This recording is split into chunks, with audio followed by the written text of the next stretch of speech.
अस्सलाम वालेकुम एवरीवन। बात करते हैं यहाँ पर मार्केट को लेकर के, मार्केट की क्या अपडेट और मार्केट में चल क्या रहा है। सो गाइज, आज है 9 जुलाई। आज से 3 महीने पहले डोनाल्ड ट्रंप ने टैरिफ के ऊपर पॉज लगाया था, वो भी 9 जुलाई तक। और आज वो दिन आ चुका है। वैसे तो पिछले 3-4 दिन से डोनाल्ड ट्रंप कई कंट्रीज के ऊपर टैरिफ ऑलरेडी लगा चुका है, लेकिन आज कुछ कंट्री के साथ दोबारा से डील होने जा रही है, मतलब उनके ऊपर फिर से टैरिफ लग सकता है। ऑलरेडी डोनाल्ड ट्रंप ने अनाउंसमेंट कर दी हुई है। तो क्या होने वाला है, क्या फिर से मार्केट के ऊपर प्रेशर देखने को मिलेगा और आज का दिन मार्केट के लिए कैसा साबित होगा और आने वाले दिनों में मार्केट का नेक्स्ट मूव क्या होगा। अगर आप बात करो यहाँ पर मार्केट को टेक्निकली तौर के ऊपर, अगर आप जाकर देखो तो टेक्निकली तौर के ऊपर मार्केट कहीं पर भी हमें फास्ट बेरिश दिखाई नहीं दे रही। लेकिन अगर आप बात करो फंडामेंटल न्यूज़ की, तो उसकी वजह से मार्केट के ऊपर प्रेशर देखने को मिल सकता है और प्रेशर के साथ साथ मार्केट आपको पंप करती हुई भी नजर आ सकती है। ऐसा मैं क्यों बोल रहा हूँ, ये मैं आपको आगे जाके बताता हूँ। तो सबसे पहले देखते हैं मार्केट में हो क्या रहा है। तो हमने कल देखा यहाँ पर काफी न्यूज़ मार्केट में वायरल हुई थी। पहली न्यूज जो कि यहाँ पर हमें देखने को मिली, रॉबिनहुड के जो सीईओ है, उनका कहना है कि जो टोकनाइजेशन है ना, पिछले 10 सालों की सबसे बड़ी इनोवेशन बनी है। मतलब रियल वर्ल्ड में जो एसेट्स हैं, जैसे कि प्रॉपर्टी हो गया, स्टॉक हो गया, ये ब्लॉकचेन पर जब टोकन्स आएँगे तो ये फ्यूचर एक समझ लो कि फ्यूचर गेम चेंजिंग होगा। मतलब इनका ये एक स्टेटमेंट देना बहुत बड़ी बात है और ओंडो जैसा प्रोजेक्ट नो डाउट बहुत ज़्यादा पंप करेगा इन फ्यूचर में। यूएस हाउस में कल जो है वो टॉक हुई। अब उन्होंने बोला है कि हम चाहते हैं कि कुछ ऐसा हिस्टोरिक कदम उठाएँ ताकि अमेरिका जो है वो क्रिप्टो कैपिटल बन जाए। और क्रिप्टो को लीड करने के लिए वो चाहते हैं कि लीगलाइजेशन और इनोवेशन और दोनों को जल्दी से इसको प्रोग्रेस को कंप्लीट किया जाए। ये कल यूएस के हाउस में बैठकर ये बातचीत हुई। और फिर यहाँ पर प्रेसिडेंट ट्रम्प क्या कहते हैं कांग्रेस के साथ, वो कहते हैं कांग्रेस को कहते हैं कि उनको चाहिए कि जो फेड के जो चेयरमैन है जेरम पॉल, उनके ऊपर जल्दी से जल्दी जो है इन्वेस्टिगेशन करनी चाहिए। ये कल इन्होंने यहाँ पर एक मुतालबा किया है। और फिर साथ ही यहाँ पर एक और स्टेटमेंट देते हैं यहाँ पर प्रेसिडेंट ट्रम्प। उन्होंने कहा है कि ये टैरिफ के साथ इन्फ्लेशन पे जीरो असर पड़ेगा। ये जो समझ रहे हैं ना कि यहाँ पर इन्फ्लेशन पड़ेगा, अगर टैरिफ के साथ इन्फ्लेशन के ऊपर असर पड़ेगा, तो वो कह रहा है कि जीरो असर पड़ेगा। यहाँ पर जो पॉल है ना, फेड चेयर का जो है, वो बच्चों जैसा जो है ना रोता रहा है इन्फ्लेशन पर। मतलब इसने यहाँ पर देखो उसको फिर से यानी कि मिस किया इसको। और यहाँ पर उसने डिमांड की है कि इंटरेस्ट रेट को अब की बार इसको कट करना ही चाहिए। तो देखो क्या करता है। वैसे तो इसकी शामत आई पड़ी है पूरी जो है, मतलब आप समझ लो कमीना अब ये जो है ना जेरम पॉल के पीछे पड़ी हुई है, तो इसको निकाल के अब छोड़ेंगे। अच्छा, सबसे हैरान कुन बात ये जो मैं अभी आपके साथ शेयर करने वाला हूँ, जो यूएस का नेशनल डेबिट है ऑफिशियली इस टाइम अपने न्यू ऑल टाइम हाई पे आ चुका है। और वो भी फर्स्ट टाइम $37 ट्रिलियन पे जा चुका है। यहाँ पर आप देख सकते हैं $37 ट्रिलियन। आपको इसका थोड़ा सा आपको बताता चले, इस टाइम सबसे ज्यादा कर्जे में डूबा हुआ जो मुल्क है ना, वो अमेरिका है। आपको पता होना चाहिए इसके ऊपर जो टोटल कर्जा है वो $37 ट्रिलियन का है। और इसकी पॉपुलेशन पता है आपको कितनी है? अगर मैं गलत नहीं हूं तो 341-42 मिलियन से ज्यादा ही है। और तकरीबन जो इसमें यहाँ पर टैक्स पेयर है ना, जो टैक्स दे रहे हैं, वो तकरीबन अगर मैं गलत नहीं हूं तो 130 मिलियन जो है ना लोग वहां पर टैक्स दे रहे हैं। तो $37 मिलियन का इनके ऊपर कर्जा है। और इनको हर साल का जो है ना यहाँ पर जो स्पेंडिंग हो रही है, मतलब स्पेंडिंग मतलब खर्चा होना ही होना है। मतलब ये खर्चा कहाँ पर होता है, ये सब देख लो आप। US population, private sector, union workers, ये सब इंक्लूड करके जो इनका खर्चा होता है एनुअल का, वो $60 ट्रिलियन होता है, जो कि होना ही होना चाहे कुछ भी हो जाए। और ओवरऑल जो वर्क हो रहा है, काम हो रहा है अमेरिका के अंदर, उससे जो यूएस का फेडरल है वो कितना टैक्स रेवेन्यू जनरेट कर रहा है, वो सिर्फ 5 ट्रिलियन कर रहा है। मतलब $7 ट्रिलियन का इनका खर्चा होता है और सालाना $5 ट्रिलियन ये रेवेन्यू जनरेट कर रहे हैं। तो इनके ऊपर हर साल $2 ट्रिलियन का इजाफा हो रहा है। हर साल $2 ट्रिलियन। और यहाँ पर अगर आप देखो, यहाँ पर अगर आप ओवरऑल जितने भी सिटीजन है टोटल, मतलब डेबिट को अगर आप टोटल पॉपुलेशन के ऊपर कैलकुलेट कर लो, जैसे कि 341 मिलियन है, तो हर एक के ऊपर तकरीबन $1,08,164 कर्जा है। $1,08,164। और अगर जस्ट सिर्फ आपको कि यहाँ पर सिटीजन पे कर्जा नहीं डालना, और अगर सिर्फ जो डेबिट पर टैक्स पेयर हैं, जो सिर्फ टैक्स दे रहे हैं, अगर उनको कैलकुलेट करो, $37 ट्रिलियन जो अभी के टाइम में मौजूद है, जो हर साल इंक्रीज होना है, वो बात की बात है। 130 मिलियन जो लोग हैं, अगर सिर्फ उन्हीं के ऊपर कैलकुलेट करो तो तकरीबन 3,23,000 समथिंग डॉलर इन पर जो टैक्स पेयर मेंबर है उसके ऊपर पड़ रहा है। तो अब इसका ओवरऑल का सिनेरियो क्या होगा? देखो मैं आपकी इसकी समरी बता देता हूँ। देखो, जिस तरह इसके ऊपर कर्जा इंक्रीज होता जा रहा है ना, अगर ये इसी तरह ही कर्जा इंक्रीज होता गया तो इनकी जो इकोनॉमी है वो बहुत ज्यादा डाउन हो जाएगी। मतलब जितना इनके ऊपर कर्जा ना, उतना ज़्यादा इनको इंटरेस्ट भी पे करना मतलब उससे ज़्यादा इंटरेस्ट पे करना पड़ रहा है। 2 ट्रिलियन ज़ाहिर बात है, हर साल का इनके ऊपर जो है वो फ़र्क भी आ रहा है। और जो ग्लोबली इनका फाइनेंशियल सिस्टम डिस्टर्ब होना है, वो आपको पता भी नहीं। और अगर इसी तरह रहा, तो आने वाले 10 साल में ये 50 प्लस ट्रिलियन डॉलर को ये क्रॉस कर जाएगा। अगर आप इसी हिसाब से देख लो, अभी 37 है, हर साल का 2 साल इंक्रीज़ होता है, 39, 41, 43, 45, 47, 49, मतलब अगले 5-6 साल में तो ये 50 ट्रिलियन को क्रॉस कर जाएगा।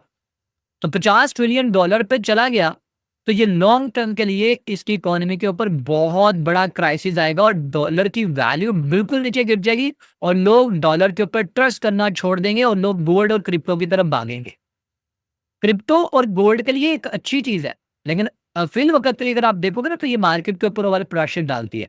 तो इस वजह से मैं इसको देख के मैं ये इन फ्यूचर की चीज़ों को प्लान कर रहा हूँ कि डॉलर की वैल्यू बहुत जल्द आपको यहाँ पर डाउन होती हुई नज़र आएगी, क्योंकि इसको बहुत कोशिश कर रहे हैं रोकने की, ये इतनी जल्दी ये रुक नहीं पाएगा जब तक ये अपना रेवेन्यू जनरेट करने के लिए सोर्सेज़ नहीं पैदा करेंगे। तो आपको इसके बारे में पता होना चाहिए। अगर आपको पता होगा तभी आप आगे फ्यूचर की प्लानिंग कर सकते हो, चीज़ों को सही तरीके से सिलेक्ट कर सकते हो। उसके अलावा क्या चल रहा है यहाँ पर, जो अमेज़न के जो सीईओ है, उन्होंने तकरीबन 665 मिलियन डॉलर के वर्थ के जो अमेज़न के शेयर हैं वो सेल आउट किए हैं। उसके अलावा ये आप देख सकते हैं, जैसे मैंने आपको बताया था कि प्रेसिडेंट अपने बोला है कि वो 7 कंट्रीज़ के साथ आज आज मतलब मॉर्निंग में डील करने वाले हैं। आज मतलब आप लेके चल सकते हो यूएस सेशन ओपन होने से पहले और उसके बाद यहाँ पर आपको ट्रेड डील देखने को मिलेगी। उस वक़्त मार्केट के ऊपर प्रेशर आ सकता है और अगर इनकी आपस में सही ट्रेड डील होती है, तो चाहे सही हो या ना सही हो, फिर भी मार्केट के ऊपर थोड़ा बहुत प्रेशर हमें देखने को मिलेगा। सो आज जैसे मैंने आपको बताया 9 जुलाई है और आज एक न्यूज़ भी है, यूएस एफओएमसी मीटिंग के मिनट्स रिलीज़ होंगे रात के 11 बजे। उस वक़्त भी मार्केट आपको वोलेटाइल होती हुई नज़र आएगी।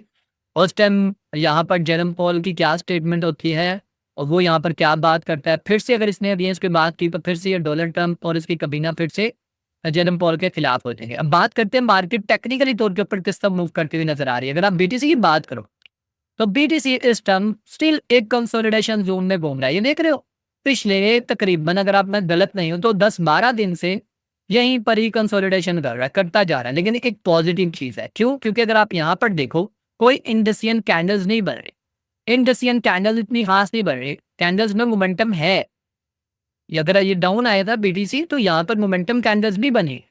और अगर आप वीकली चार्ट देखो तो वीकली चार्ट में अभी भी स्टिल ये अपनी ब्लैक लाइन से ऊपर है और मैं चाहता हूँ कि ये लास्ट वीक की जो कैंडल है ना, ये वाली जो 1,10,500 डॉलर पे अपना हाई लगा के आई हुई है, बस इसके हाई को ब्रेक करके ऊपर क्लोजिंग दे दे, मतलब 1,11,000 डॉलर पे भी इसकी क्लोजिंग हो जाती है इस वीक की, जो कि अभी 4 दिन बाकी हैं, तो फिर आप समझ लो कि आपको बीटीसी एक न्यू ऑल टाइम हाई लगाता हुआ नजर आएगा और आई होप सो ये लगाएगा भी। अगर आप लिक्विडेशन की बात करते हो बीटीसी की, तो लिक्विडेशन तो आपको पता ही है कहाँ पर अवेलेबल है। जैसे मैंने कल भी बताया था कि हमें अपसाइड की तरफ काफ़ी लिक्विडिटी देखने को मिल रही है।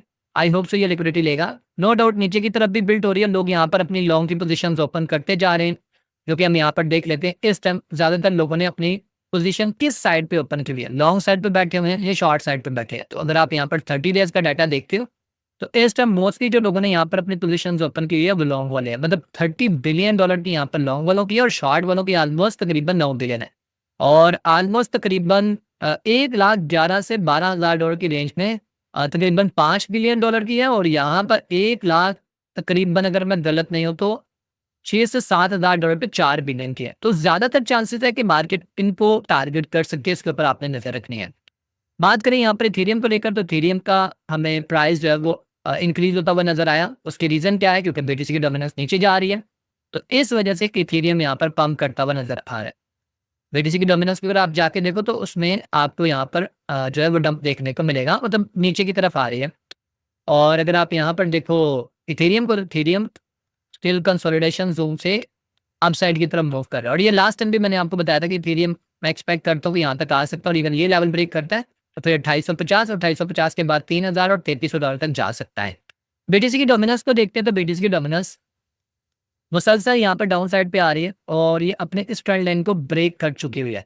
और ये सबसे बड़ी अचीवमेंट है ओवरऑल मार्केट के लिए, खासकर आर्ट्स कंट्री, कि ये अपने इस ट्रेंड लाइन को ब्रेक करके नीचे आ गई। लास्ट टाइम भी इसने किया था लेकिन दोबारा से बाउंस आ गया था क्योंकि उस वक्त कोई न्यूज़ आ गई मार्केट में जिसकी वजह से ये बीटीसी की डोमिनेंस दोबारा ऊपर चली गई। लेकिन इस बार आई होप सो बीटीसी की डोमिनेंस जिस तरह इस लेवल को ब्रेक कर चुकी है ये नीचे की तरफ आएगी, क्योंकि ऑलरेडी ये 2 बार टेस्ट कर चुकी है और तीसरी बार है ये।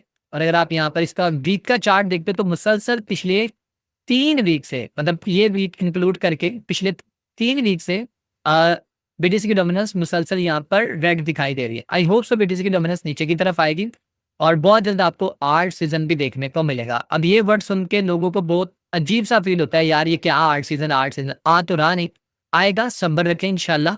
और मैं आपको पहले भी बता चुका हूँ कि आपके आर्ट्स का 2x 3x आपको प्रॉफिट देकर जाएंगे। और अगर आप यहाँ पर आर्ट सीजन इंडेक्स का चार्ट देखते हो स्टिल अभी भी यहाँ पर इसी लेवल के ऊपर है सेम। अगर आप देखो तो ये सिनेरियो है तो 10 सितंबर 2024 को बना था, उससे पीछे भी देख लोगे तो ये सिनेरियो देखने को मिलेगा। तो ये देख लो अक्टूबर नवंबर में भी ये सेम सिनेरियो बना था, उसके बाद यहाँ पर ये आर्ट पेन सीजन इंडेक्स का चार्ट यहाँ से पंप हुआ था। लोग देखते रह जाएंगे और जिन्होंने यहाँ पर बाइंग की होगी वो लोग प्रॉफिट बना देंगे। ठीक है, तो ये थी गाइस ओवरऑल अपडेट। बाकी इंशाल्लाह रात के लाइव सेशन में बाकी की चीजें शेयर करूंगा। रात को भी मैंने आपके साथ काफी सिग्नल शेयर किए थे और आज भी इंशाल्लाह शेयर करूंगा। और दूसरा ये है कि अगर आप चाहते हैं कि आपके साथ फ्री के फ्यूचर सिग्नल शेयर करें तो फिर आपने करना क्या है, व्हाट्सएप चैनल को फॉलो कर लो। व्हाट्सएप चैनल को फॉलो कर लो और उसको जैसे ही फॉलो करोगे तो वहां पर आपको हमारा नंबर मिलेगा। आप हमारे साथ कांटेक्ट करके तो आप जो हमारे फ्यूचर सिग्नल्स हैं जो कि हम लाइफ टाइम के लिए फ्री दे रहे हैं उसको आप हासिल कर सकते हैं। और हाँ, अगर आप सीखना चाहते हैं, ट्रेडिंग खुद से करना चाहते हैं तो हमने आपके लिए एक जबरदस्त एक पैकेज बनाया हुआ है। मतलब आपको कुछ पे करने की जरूरत नहीं है, आप आए हमारे ग्रुप का हिस्सा बने, जो आपके पास फंड पड़ा है उससे ट्रेड करके प्रॉफिट बना के हमारी मेंटोरशिप ज्वाइन कर सकते हैं। कोई जेब से पैसा देने की जरूरत नहीं है। ठीक है, तो ये ओवरऑल फैसिलिटीज आपके लिए है। तो उसके लिए करना क्या है, व्हाट्सएप चैनल को लाजमी फॉलो कर लेना। तो गाइस मिलते हैं नेक्स्ट वीडियो में। अपना ख्याल रखो, दुआ में याद रखो, टेक केयर, अल्लाह हाफिज।